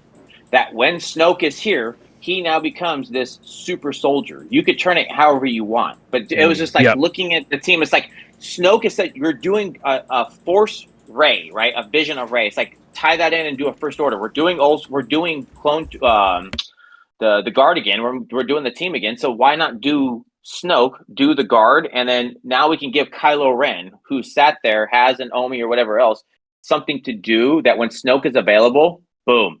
Kylo Ren now becomes super Kylo. You can literally put a carve out in there for any non-GL version of Kylo Ren to get a super buff, basically. Yeah. And then you can also kind of set it up to make the pilots viable or something like that too. Yeah, isn't that an easy win? And also I'm sorry, out of all of the stuff, the fight scene with Rey and Kylo versus the guard and Snoke there was awesome. That was one of my highlights for that whole debacle. I'm gonna say this, and I don't want to start a huge diatribe on this. I'm not a big fan of Episode 8. When I rewatch it with my family, I have found that the people in my life who are not huge Star Wars fans really enjoy that movie. Yes, and it's a good movie. Yeah, it's not a Star Wars movie. I'm just trying to say that it has grown on me over the last couple years because of that. It's still not my favorite. It's still towards the bottom for me. Right. But to be clear. Dagger, did they love the fight scene? But did they love the fight scene? Yeah, and you nailed it. It's not a great Star Wars movie, but it is a great movie. That's all I'm saying. And I'm not even trying to start a fight. I just no, wanted to. I don't. I think it's a good call. As I said, that's why to me it's an easy fix for them. If you're going in to do Darkside Raid to give it to Kylo, that is such an easy tie-in to say, let's do the First Order faction. I know when we saw it, Swiggle was still going strong. Praetorian Guard started going all over the place. Like, this is such an easy win for them to just, here's your 4 guard and here's Snoke. And it's like, now we can actually, because of what they do, tie in Kylo. Old school Kylo gives him a use. And you're right, they could do pilots. So it's like this could go to a whole bunch of different ways, and it's so easy. And it would be fun to see. The animations now in this game are amazing. They are just super cool, right? Watching Ahsoka slap you 50 million times and what they do with the flips and everything else. So watching what the Praetorian Guard did in the movie is so easy for them to do it in the game. That would be awesome. Watching the chain sabers and all that stuff. Come on now. Okay. Also, for the record, his kit could also be something relatively simple as well, and you could create these carve-outs that would make older First Order characters instantly viable again. For example, if you just put on the kit, if you just put in his kit, if an ally uses an ability that grants turn meter to the entire team, something happens, because that's OG Kylo and Phasma, and all of a sudden both of those characters are instantly usable. Yeah, that is awesome, man. That is so cool because I could even see that like TW, right? You go to the war and Phasma's now in. It's like Snoke is there, and now just like they did with ATF, you could tie Phasma's to Snoke and say, including Snoke for the setup. And so when you do that, you've now that's so easy. Yeah, Snoke could have a TB or a TW Omicron that says it activates Phasma's leadership. Yeah, that would be so cool. Oh, that is so good, man. Also, just to move away from this and to answer the second part of the question, which I really latched onto, what character do you want to see get a rework? And I think, okay, sorry, I just want to hear Sasha's thoughts on this really quick before he has to leave. I think one of the most deserving reworks in this game by far is Cad Bane. Yes, I totally agree. I mean, limited screen time, obviously, in the Boba Fett stuff, but like that, and I thought he was. It's just a cool character that deserves more. Deserves a lot better than super old school. Totally. If you watch Clone Wars, he's a fucking badass in Clone Wars.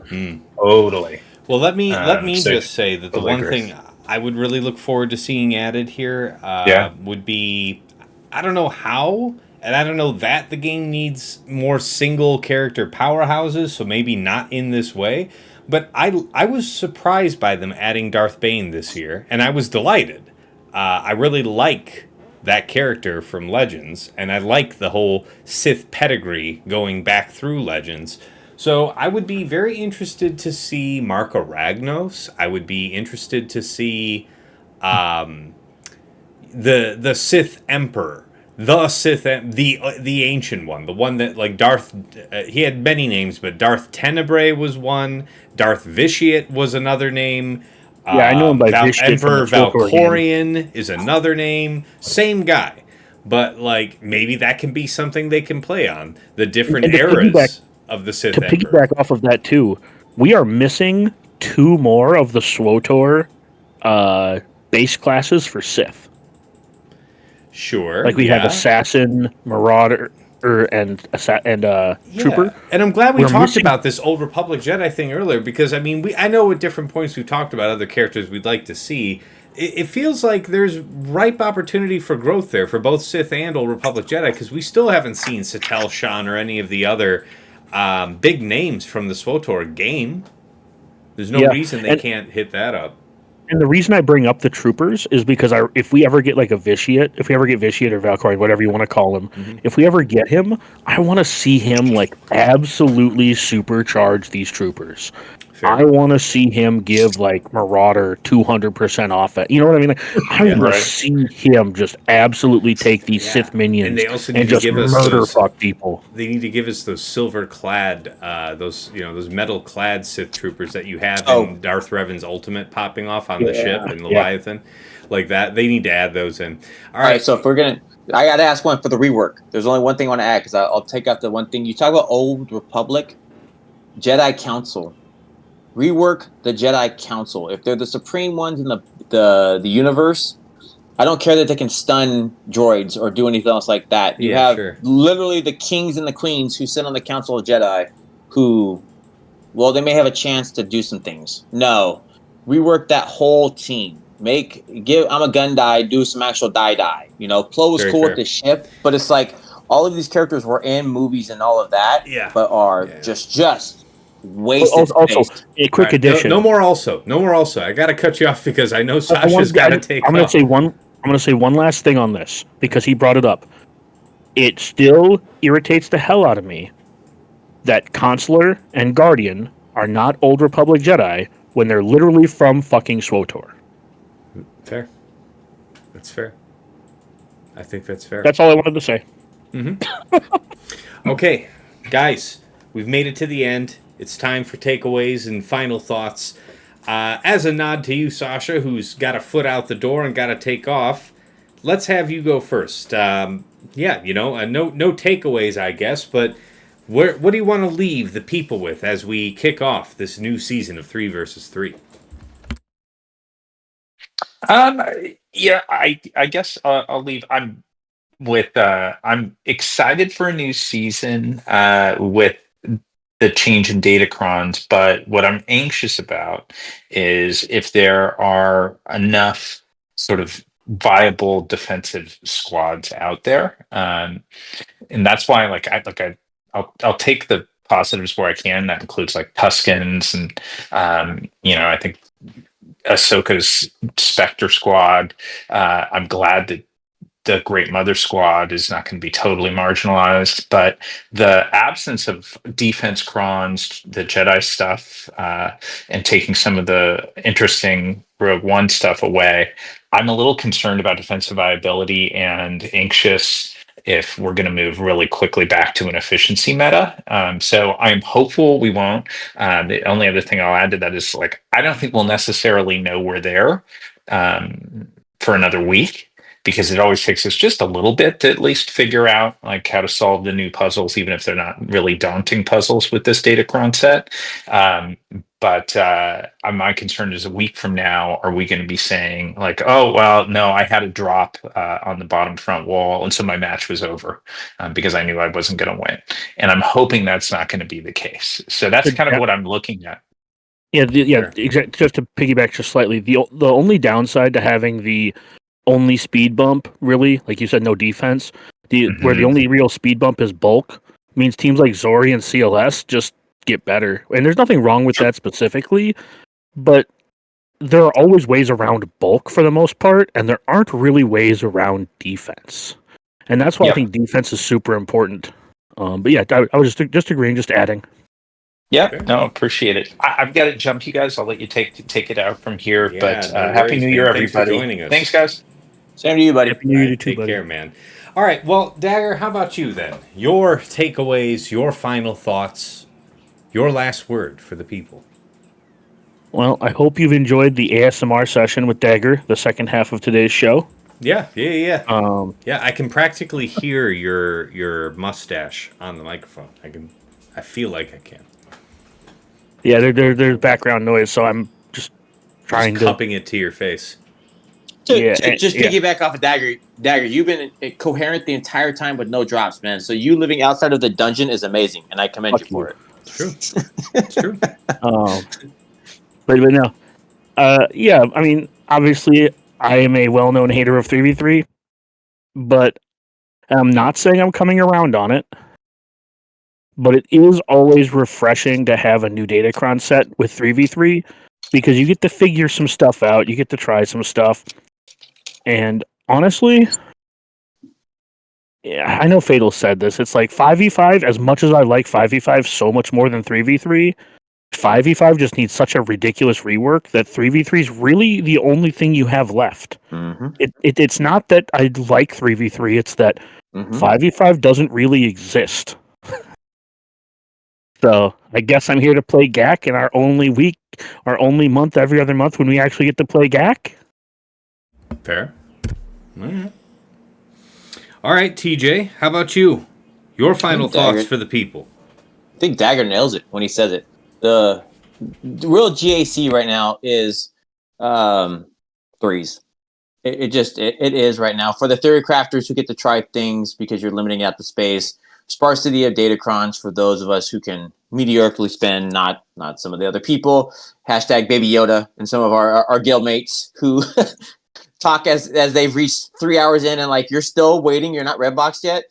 We don't get to be those people, and that's fine. I'm one of those guys who gets to build it up as we go. So getting to play real GAC is fun when we get to do it, because we are so, and I, as I called it, and as everybody should agree, PvP needs a rework. I'm not talking. I don't care. Pick your poison. Rework PvP. I think that's the hashtag of 2025 and where we're at being in.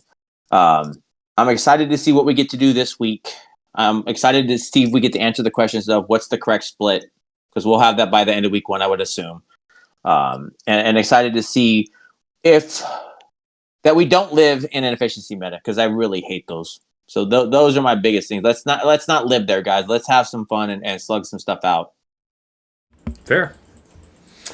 And Fatal, I guess, didn't end up joining us here tonight, but this is the part of the show where we would normally allow him to plug for himself. That is, of course, twitch.tv/Playbook TV. Also, the Playbook on YouTube. So you can find Fatal there. Not on this episode, though. So I see you out there, Fatal. I see you.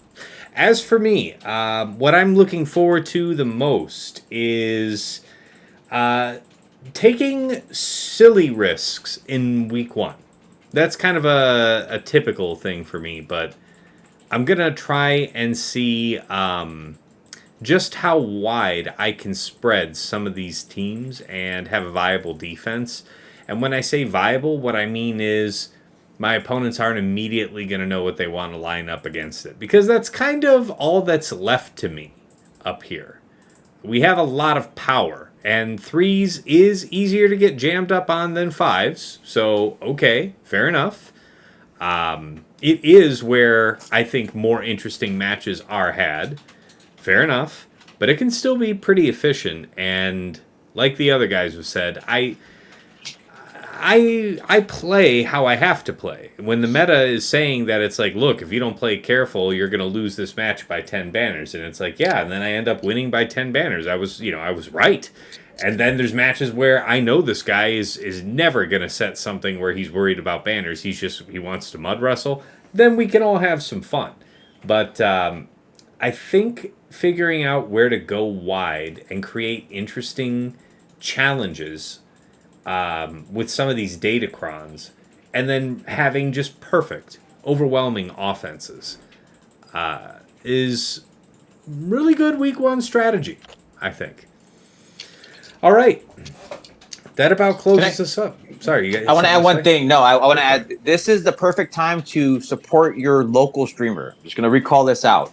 I know Dagger will say it sometimes, and we do it. Go mount algorithms, go check your stuff, because they are going to make mistakes, so you don't have to. So pay attention. So I just want to give the sub note, especially at the start of the new cron, especially at the start of the new 3v3 and all that these are the times you get to go and sub and go help out, fix dirty hats or dumb hats or whatever you want to call them. Mount some algorithms and check it out, because they will save you many drops, and watching the tilt is always good if we can ever get into tilt. Also, before Tass moves to his patron slide and turns off our mics, I would like to thank him on behalf of all of his co-hosts for allowing us to be on your PNS every single week. I do always appreciate a weekly PNS. I don't know where I get it, but getting it in the rear in the holidays to start off the new year, there is no week in your life where you can escape the PNS. That's right. Yeah, starting the year off with a long Tass's PNS. Right, and you want to make sure you start from the bottom of the PNS and then work your way up, because no one likes from the top to the bottom. No one's getting shafted by this PNS. No, you don't want to. You get everything, and you have to cup it to make sure you take it in whole. And Tass is going to edit none of this shit out. Nope, stays in whole percent, because he understands how important the PNS is. I have no skills for this. I have no skills. So what you need to do is you need to like and subscribe. And remember that he made a Cash App that is $Tassinix, and he has a Patreon slide that he's about to show you. And if you are willing to just throw him a couple bucks here and there, he can afford to pay someone to edit out our dipshittery. No, we can't One because day, we need to one hear day. you do more ASMR. And nothing without Dagger's ASMR and Tass's PNS are we not complete. Oh man, Please. am I just like on ASMR every time we do these podcasts now? I don't know, man. Because it sounds like you are just all up on. Yeah, Like he's chewing the hell like out of you that are. mic. Man, that thing is just like that is physically touching your upper lip, like gently nestled underneath the whiskers of your mustache. Like that's Right there where in I'm the back seeing of the his mic. Joke's on you. Joke's on you. The guard is resting on my nose. That's right. But There you you know go. the back Yeah. of his tonsils and that mic are one and the Whoa, whoa, same. whoa, whoa, whoa. If we're going to talk about tonsils, there's only one person in this house where we talk about their tonsils, and that's my partner. Fair, fair. All right, so if you're a fan of the show, liking to watch it live, you can catch me at twitch.tv/Tassinix. Of course, if you're familiar with the stream, then you know that I upload all of my VODs with chapters added to my YouTube, chapters for easy browsing. So that's on Tassinix Gaming YouTube. Also, I have some other Swugger-related content you may be interested in there. We've got the Datacron set guides on set 18, and I'm overdue to make one on set 19. Tried to get that done over here over the holiday break with Aesop Rock. What time wasn't consumed by actual obligations for either of us was generally consumed by our families. So I'm probably going to be making that one myself here in the next day or two to make sure I can check the box. Sorry that one's been so late in coming, but that type of thing's up there on the channel. Also have my mod guide videos on characters and factions that you have asked about. Also have the recent GAC Omicron tier list video. Whole bunch of other stuff. That's all over there. Let's see. Yeah, Dagger mentioned that if you do want to support the stream, I do have that Cash App, $Tassinix. And if you want to support the stream and join my Patreon, get some benefits back, some unique benefits, and also some enhanced tools to aid in your scouting and Grand Arena preparations, you've got to check out patreon.com/Tassinix. For any upwardly mobile Grand Arena player, there is something there of interest for you. $5 a month gets you into the Task House at VIP access level, where you get early access to the Plotting and Scheming podcast, which is generally coming out here on Friday mornings, but my patrons are getting it as early as Tuesday night, within hours of us recording, for the most part. And if YouTube's being cooperative, then that's how it goes. But in addition, you also get early access to the Datacron set guides, and of course, a dedicated text and voice channel on Discord where you can find me lurking most of the time. Pop on in and say hi. Thank you so much to Andrew, Arj, Deadpool Kyle 28, JJ's Productions Twitch, Jobin4527, Johnny B. Ottawa, Miasmal, Mus Ross, Rays Malbus, Sam Vimes, Squed, Stark Strategy Gamer, Sweens14, White Wolf, and Zoltre. Moving on up to the $10 a month tier, VIP Access Plus, you get a patron bundle for me and for OmegaBot. So Patreon access to OmegaBot, where if you're watching my streams at the start of each one, I'll have this report pulled on each opponent. With the patron level feature, you're able to go and pull a report based on greater than just the last 2 weeks of history, and you get a downloadable HTML version of the report that with links that go right back into swugga.gg or into GAC Insights. Really helps slim down the amount of time that you need to scout out your opponent. Thank you so much to Stryker, Esh Sotnikam, and Dobby. Moving on up to VIP Access Premium, that's $15 a month for the Double Bot Bundle. So Patreon access to me, to OmegaBot, and to Hot Utils. The number one tool for your mass mob management and loadout creation. A couple clicks moves you between your Raid, TB, TW, Grand Arena mods. Save a ton of time on that. Remod your roster, with just in a few minutes' time, just like TJ and Fatal do. Help scout your opponents here in Grand Arena. Whole bunch of great TW functionality. Lots of good stuff in there. Thank you so much to Duckstab, Dark Hug, Ibenek, General Milan, Sir Boss, Quig, Wilco, and Frick Frack Paddywhack. At the top of the heap, Injusters Club Elite, the one, the only Nomad's Reaper. This guy will pop in the stream from time to time, drop hundreds of subs, thousands of biddies, has been extraordinarily generous over the years. We appreciate him so much. Thank you, man. And of course, last but never least, our special thanks First to Yoda Force, one of my original supporters from way back in the day back, bought me the mic that I'm speaking to you on right now, and even though he has long since quit the game, we wish him well from the other side. To Mrs. T, my wife, thank you for all of your good works in the background to keep our highly enterprising and energetic daughter from ripping apart our home brick by brick, while her father is attempting to be halfway decent at a phone game. So thank you for running interference.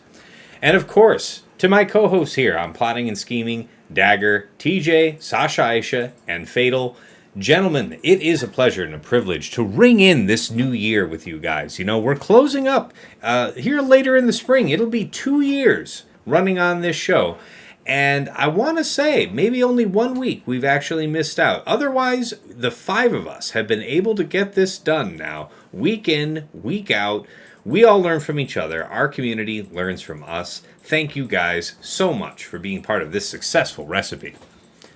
All right, and moving back on over, that's about wrapping us up here. Exciting new week to try. Don't leave yourself flat-footed on attack. Try to be creative with what you can pull out of your opponents on the bottom front wall. Make them make interesting choices. Try not to set teams that they had worked out counters for on the bottom front in the first week, and you should do well. We'll find out how everybody else did here. You know how the crew did this time next week. And until then, it's been real. It's been awesome. It's been real awesome. Take care.